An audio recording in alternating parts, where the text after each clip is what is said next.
Oh yeah, sorry. I had to actually killed my video, so now I've got a part two, but that's all right. I'm back to where I was. So I think when you're let me um devise all columns. Yeah, okay. So I think I had just misplaced one of my columns or I turned it off. So I was going to show you here so you can have my error or if you correct my error. Let's see.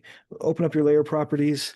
A lot of times I think it comes like this, really smashed, really small. Your layer properties box might be really small.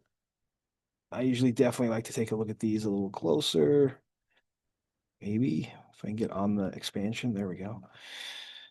And then it can be hard to tell what these are, what these columns are. And so you can spot change them. Sometimes I just do that, like I've done in a few other videos where I'm just looking to expand one and get it. And I think I misplaced one when I did that the other time, but or took it off screen. But you can also right click when you're on this, when you're on your top of your columns, right click.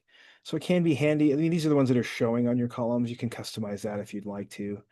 Um, I've just got all mine checked on. I think I'd accidentally unchecked one, but and then to read them all, you can maximize all columns. So then you obviously it gets bigger. You got to scroll over to get to all your columns, but you can read what they are. So if that helps, that's fine. Or if you just want to spot change them, that's fine.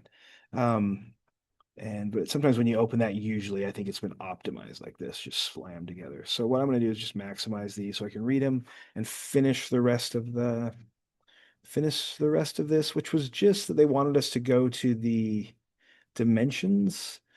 I may have, there we go. Maybe this is where I re-alphabetized mine, but here's alphabetical order. So you can just top to bottom, bottom to top here. So I'm actually on dimensions tab. They want us to freeze them on the viewport freeze, and I'm on that tab, so that should affect that. Now I've toggled that on with the snowflake freeze. That should make it have disappeared in that view on this sheet. And then it wants us to make the hatching green. So the next hatching layer in the viewport only. So we've got the color and then we've got our viewport color. So this one I'm going to change to green, I think. I was following the assignment sheet. Okay, so I've made those two changes within the layer properties. I can close that up and just take a look. Looks like that one did change green. Dimensions disappeared over here. I'm gonna go over to the other sheet though. I think it says have myself check the other sheet. Dimensions are still appearing here. So that manipulation of those layer properties is also kind of sheet specific manipulations.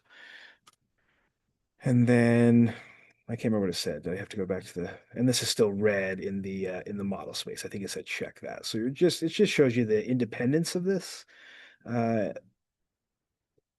that can be frustrating when things have been changed like that and you don't know where they've been changed, maybe. But you have to kind of like if you were looking for that problem, it might take a little while to figure that one out if you weren't familiar with somebody's drawing. But I think I'll just review that sheet. I think that's all the checks were. So then I would just save this. So I'm gonna go ahead and save mine as kind of as I've completed this. So I'll say save. I'll just go save as, kind of make a new copy here. And I'm just gonna add my initials to it